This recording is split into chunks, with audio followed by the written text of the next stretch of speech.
Bună, am creat o brățărică pentru Zodia Leu la cererea unei cliente.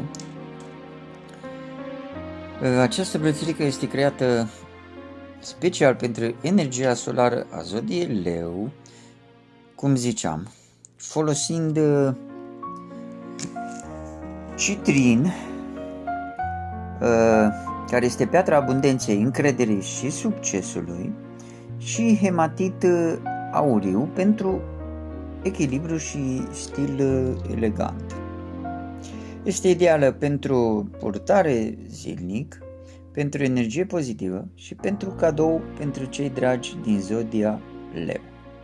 Brățara este unisex și se poate comanda la comandă, se face la comandă.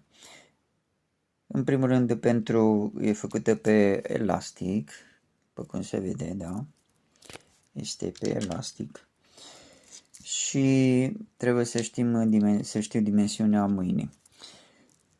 Pentru cei care doresc,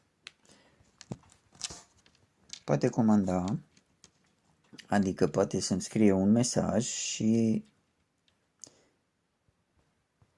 ne auzim pe WhatsApp. Și prețul ei este, luna asta fiind luna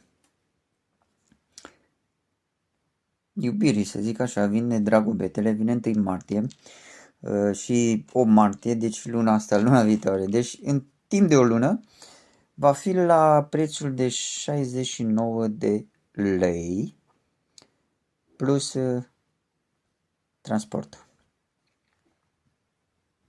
Pentru cei interesați, îmi lăsați un mesaj și vă contactez eu.